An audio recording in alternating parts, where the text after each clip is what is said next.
Saat ini juga sudah bergabung bersama kita ada tenaga ahli utama KSP Pak Yohanes Joko. Kami ingin tahu Pak, kita tadi bukan lagi membahas siapa yang ngundang, siapa yang diundang antara Pak Jokowi dan juga Pak Surya Paloh. Tapi muatan arah pembicaranya kemana sebenarnya Pak Yohanes Joko dari pertemuan tersebut?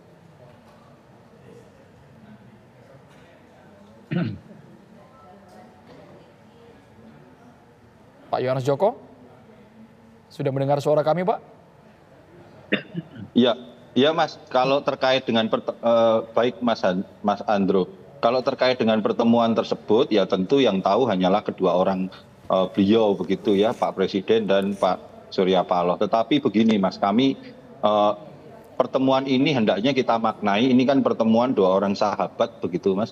Sahabat karena bagaimanapun juga Pak Surya Paloh itu kan bersahabat cukup lama dengan Pak Presiden Jokowi jauh sebelum pencalonan beliau sebagai calon presiden pada 2014 dan dalam konteks pertemuan ini kedua-duanya adalah insan politik dan kedua-duanya juga berada dalam tahun politik ya. Pertemuan ini tentu pastinya membahas tentang isu-isu politik, tentang bagaimana situasi, bagaimana dinamika.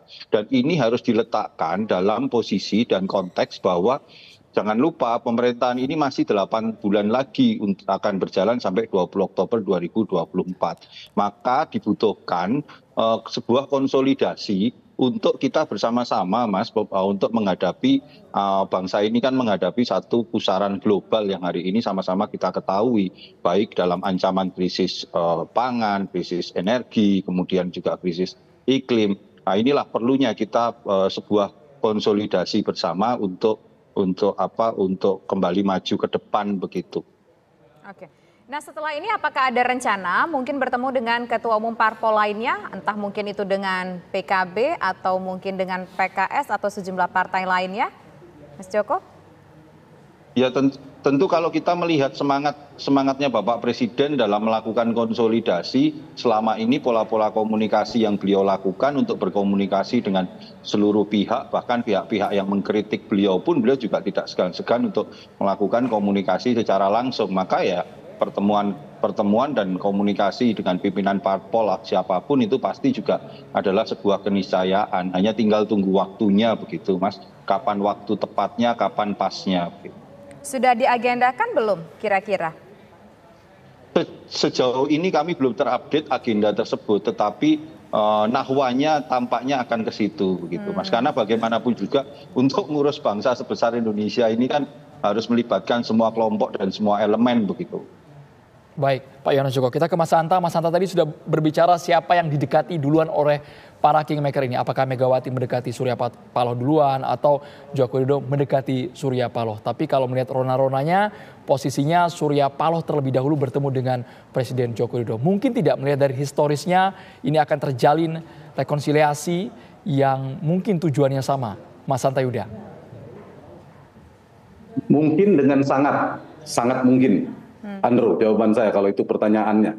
Kalau soal siapa yang mengundang ini malu-malu tapi mau. Jadi pertemuan ini ada pertemuan yang sama-sama saling memerlukan dan sama-sama saling membutuhkan. Motifnya apa? Kebutuhan dari sisi Pak Jokowi yang menjadi kingmaker Prabowo Gibran katakanlah. Kita tahu dalam sistem presidensial multipartai ekstrim saat ini, bahkan semakin ekstrimnya, semakin sedikit jumlah partainya tetap, tapi angkanya relatif semakin dekat jaraknya. Ada potensi di mana kalau pemerintahan terpilih tidak mendapatkan dukungan parlemen yang memadai, itu terancam deadlock atau jalan buntu. Nah, ada potensi terserimpung oleh manuver partai di parlemen. Nah, itu yang harus dihindari oleh Prabowo Gibran. Karena berdasarkan data real count maupun quick count, partai-partai pendukung koalisi Prabowo Gibran ini belum sampai 45%. Sehingga memerlukan dukungan tambahan untuk mendapatkan paling tidak simple majority. Pas terbatas di atas 50 atau 60% untuk menyukseskan proposal dan program pemerintahan ke depan. Jadi yang diajak pertama untuk membangun koalisi permanen, barangkali bangun oleh Prabowo Gibran, adalah sepertinya Nasdem, kemudian PKB dan seterusnya. Lalu dari sisi Partai Nasdem dan lain-lain ini, mereka juga punya motif.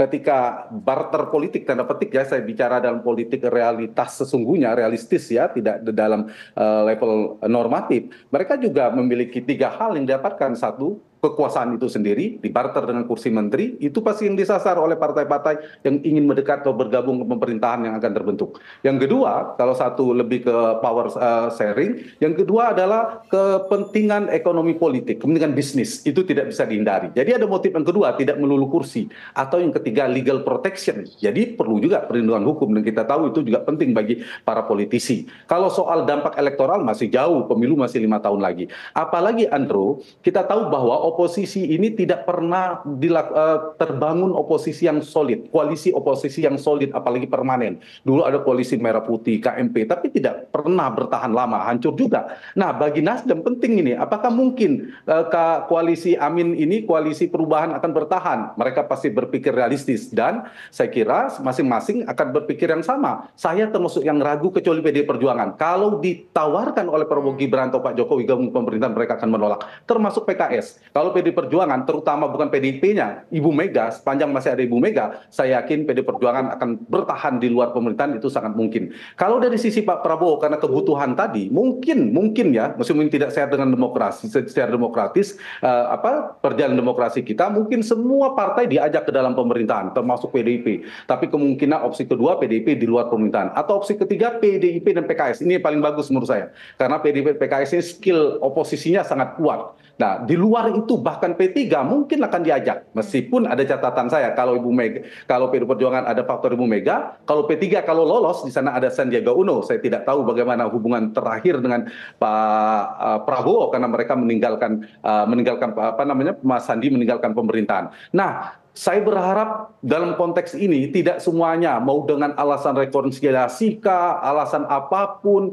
kebersamaan, persatuan, harus ada yang di luar pemerintahan supaya pemerintahan ini efektif, tidak kolutif. Kalau kolutif ini terlalu kuat eksekutifnya sehingga legislatif hanya menjadi stempel, atau jangan konfrontatif, terlalu kuat legislatifnya sehingga eksekutif sulit untuk memerintah seperti era Gus Dur sampai terserimpung, meskipun sekarang ada penguatan sistem presidensil, tapi kita memerlukan bahwa eksekutif legislatif sama-sama kuat. Jadi dalam pemerintahan sekarang ada kebutuhan Prabowo Gibran masih kurang.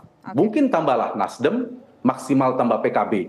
Pas terbatas atau simple mayoritas sederhana. Itu sudah cukup. Tapi yang di luar pemerintahan kita pengen juga kuat seperti PD Perjuangan, seperti PKS yang juga mengontrol pemerintahan. Nah, antara mereka oposisi dan koalisi dan pemerintahan ini nanti dipertemukan dengan konstitusi dan kepentingan rakyat. Jadi ketika dia sejalan dengan konstitusi dan kepentingan rakyat, maka harus didukung, mereka bertemu dalam satu jalan. Tapi kalau berpisah, nah itulah saling menguatkan untuk menyimbangkan antara eksekutif dan legislatif. Itu kira-kira postur parlemennya, proyeksinya. Andrew dan Tisa. Oke. Baik, tampaknya narasi perubahan yang digaungkan oleh Nasdem ketika mengusung Anies Baswedan ini akan mati ataupun berhenti di tengah jalan. Lantas bagaimana nantinya kalau kita melihat partai mana saja, Mas Adi, yang mungkin akan bergabung untuk menjadi koalisi dari pemerintahan selanjutnya? Apakah hanya Nasdem dan PKB saja atau mungkin ada prediksi-prediksi lainnya? Dan bagaimana kemudian dengan tokoh-tokoh yang diusung oleh narasi perubahan tadi, nasib ke depannya, Mas Adi? Ya, kalau kita membaca secara umum, satu-satunya partai politik yang cukup siap menjadi oposisi di 2024, the one and only, hanya PDIP. Di luar itu partai politik yang lainnya masih ngambang ya. Saya belum membaca ada statement-statement seperti yang dilakukan oleh Prabowo Subianto 2014-2019 ketika kalah dalam Pilpres langsung declare. 2014 misalnya Prabowo langsung menyatakan di luar koalisinya Pak Jokowi memimpin oposisi. Itu jelas, itu artinya apa? Prabowo mencoba untuk mengamankan partai-partai pendukungnya itu supaya tidak masuk angin dan berkoalisi dengan Pak Jokowi. Di 2019 terjadi hal yang berbeda. Prabowo setelah kalah Pilpres yang kedua kalinya dari Jokowi langsung membubarkan partai-partai koalisinya. Itu artinya partai pendukungnya diberikan kebebasan untuk menentukan sikap politik. Bergabung dengan Jokowi boleh, di luar kekuasaan pun juga boleh. Inilah yang kemudian membuat Prabowo juga menjadi bagian dari koalisinya Jokowi, PKS saat itu yang juga mendukung Prabowo di luar kekuasaan. Di kubu Amin per hari ini, anggaplah Nasdem misalnya, ataupun PKB, ataupun PKS, belum ada satupun elit mereka yang mengatakan bahwa apapun yang terjadi dengan Pilpres 2024, sekalipun mereka kalah, mereka akan berada di luar kekuasaan dan memimpin koalisi. Itu nggak ada. Oleh karena itu, sepanjang statement-statement kesiapan untuk menjadi oposisi itu tidak muncul, maka sepanjang itu juga ketiga partai ini sangat mungkin akan dikaitkan dengan menjadi bagian dari koalisinya Prabowo Gibran di masa yang akan datang. Jembatannya tentu adalah Jokowi, titik temunya adalah Jokowi tentu saja. Begitupun di kubu paslon 3, cuman PDIP yang per hari ini persis exactly mengatakan siap jadi oposisi. P3 bahkan dalam banyak hal jauh-jauh hari sudah menyatakan ucapan selamat ya kepada Prabowo dan Gibran, sekalipun hanya sebatas quick count yang mereka akui sebagai keunggulan elektoral. Oleh karena itu kalau kita hitung satu persatu, yang paling mungkin pertama kali bergabung dengan Prabowo dengan Gibran melalui Pak Jokowi adalah Nasdem. Setelah itu mungkin tak lama akan ada PKB, dan mungkin setelah itu PKS dan P3 akan segera menyusul. Ini yang saya kira memang tak ada pembicaraan lain yang jauh lebih penting dari pertemuan Jokowi dengan Pak Surya Paloh dari pembicaraan tentang adanya kerjasama politik pasca Pilpres. Yang saya selalu katakan berulang-ulang, saya berharap betul ya suatu waktu kita semua punya presiden. Sekalipun dukungan parlemennya belum mencapai 50%, saya berharap partai-partai yang kalah pemilu, kubu 1 dan kubu 3, itu mereka dibiarkan di luar kekuasaan. Nggak perlu mengajak mereka sebagai bagian dari kepentingan politik. Saya selalu menangkap ada ketakutan yang berlebihan dari partai pemenang pemilu, takut karena parlemennya tidak mayoritas. Apa ketakutannya? Takut kalau kepentingan kebijakan politik mereka ke depan akan menemui begitu banyak kesulitan dan rintangan di DPR. Dalam sistem presidensialisme multipartai, politik kita tidak bisa dihitung hitam dan Baik, putih. Mas Adi. Mungkin dalam banyak isu misalnya kebijakan-kebijakan politik pemerintah akan ditolak oleh DPR. Tapi ingat, pada isu yang lain partai-partai non parlemen juga punya kepentingan supaya kepentingan mereka itu diakomodir oleh pemerintah. Jadi kalau mau jujur sebenarnya eksekutif dalam hal ini presiden dan para menterinya jangan terlampau takut juga bahwa kebijakan politik mereka akan disandera oleh kepentingan politik parlemen, karena kepentingan politik parlemen pun juga cair antar partai oposisi sekalipun mereka juga punya kepentingan politik beda-beda. Jangan pernah membayangkan ke depan misalnya Nasdem, PKS, kemudian PKB, iman politiknya akan terus sama kok, kepentingan politiknya mereka beda-beda. Baik, Contoh Mas Adi Praitno. terkait dengan ambang batas hingga partai itu berbeda. Jangan selalu bayangkan P3 dan PDIP itu akan solid. Oleh karena itu, pemilu itu adalah ajang reward and punishment. Saya berharap betul Prabowo dan Gibran dan Pak Jokowi tidak mengajak partai-partai yang kalah pemilu itu menjadi bagian dari koalisi mereka. Biarkan yang kalah itu berjalan di tempat yang sunyi, menikmati sepinya oposisi di luar jalanan. Pak Joko langsung dikomentari, gak usah diajak itu yang kemarin jadi musuh itu, yang kemarin jadi lawan, gak usah diajak, meskipun ada kalimat Jokowi mengatakan ingin menjadi jembatan bagi semua pihak. Pak Yohanes Joko. Ya, mengenai apakah perlu diajak atau tidak itu sebenarnya bukan wilayah kami gitu Mas, di kantor staf presiden. Ini kan terkait politik koalisi, yaitu nanti biarlah partai-partai yang menyampaikan. Tetapi menarik apa yang disampaikan oleh Bapak Presiden bahwa beliau ingin menjadi jembatan bagi semua pihak-pihak, karena kita tahu sendiri bagaimana kerasnya kemarin kontestasi itu terjadi antar partai-partai politik begitu, antara satu pasangan dengan pasangan yang lain begitu. Nah, dalam konteks inilah ketika ada dua hal yang ada sebuah hal yang memisahkan melalui kompetisi dan kontestasi, maka perlulah sebuah komunikasi yang intensif, komunikasi yang terus dilakukan. Karena sekali lagi Mas, Bapak Presiden selalu menegaskan kepada kami dan juga menyampaikan kepada seluruh masyarakat Indonesia, menyelesaikan urusan bangsa Indonesia ini tidak bisa hanya diselesaikan oleh sekelompok orang atau segolongan orang. Maka perlu sebuah kerja-kerja bersama, perlu sebuah komunikasi-komunikasi yang intensif, yang bisa dimengerti oleh masyarakat bahwa kita ini solid, kita ini kompak, bangsa ini adalah bangsa yang perlu kedepannya untuk melangkah.